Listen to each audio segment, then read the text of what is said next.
What I want to discuss today is the history of the franchise and what the franchise went through to become the franchise that is today. Now, as you can see, this is George Lucas.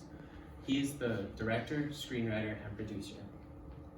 He has been doing films since 1977 all the way till now. Recently, though, he hasn't done much because of what Disney has done to Star Wars. But his first movie was called Star Wars, or as we know it today, A New Hope. It had a budget of $11 million.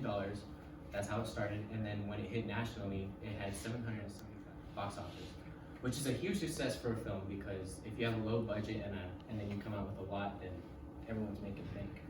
It hit a big franchise since then. Now this is the whole franchise and everything connected story-line wise. I'm just gonna go over some of the main movies from the franchise. The first one, chronologically, is The Phantom Menace, Attack of the Clones, Revenge of the Sith, A New Hope, The Empire Strikes Back, and The Return of the Jedi. And then on December 18th of 2015, they came out with The Force Awakens, The Last Jedi, and then The Rise of Skywalker coming out this December 20th, 2018. How was the Star Wars franchise got back after I'd say about 30 years after it was created? Disney in 2012 bought out George Lucas's studio for, I believe it was $4.5 billion. Now we all know that Disney is kind of like the kid-friendly, not so violent type of company, and a lot of people were not happy about this, and I wasn't either. But you gotta go with it. So, and they said that it was good for George Lucas to sell his company because it wasn't doing so good, especially since The Phantom Menace didn't do so well in the theaters. On September 24th, though, 2019, an article named George Lucas was upset that Disney abandoned his Star Wars plans, published on CBR.com, stated that George Lucas was not happy, obviously, about how Star Wars has portrayed some of the films that are produced today. And that if we all know that George Lucas did them by himself, then we all know they would be a lot better than what they are today. Now we know that George Lucas did care about box office reviews and tomato reviews. And this is a kind of like a score meter or whatever about all of the box office reviews. It shows the love and the reviews that each either critic or audience member gives. All of the Star Wars films are above 60% of the tomato reviews besides two of the films. One of them being The Phantom Menace, and the other one is The Last Jedi.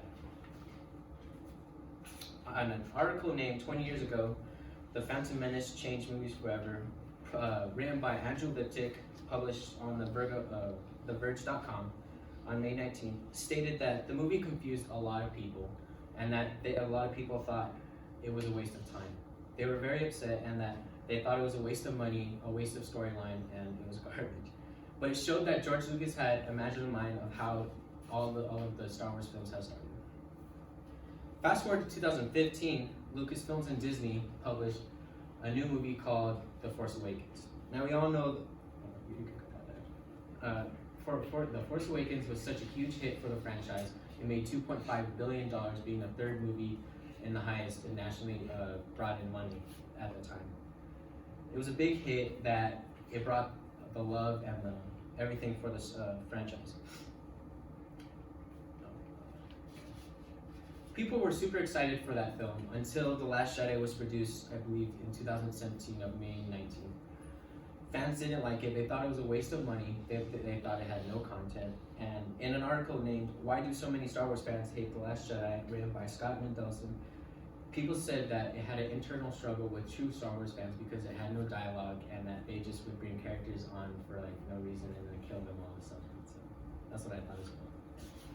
The Last Jedi received a 46% on Rotten Tomatoes, which is the lowest Star Wars film, lowest tomato review on the Star Wars film. But the critics were somehow gave it a 91%, which made 0 sense. So,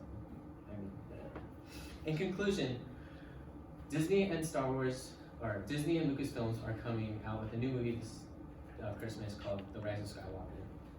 It is said to be a huge close for the franchise and a big hit for the Star Wars franchise. Recently, they just came up with the biggest amount of pre-sales for tickets, and that's better than what Endgame had this past year.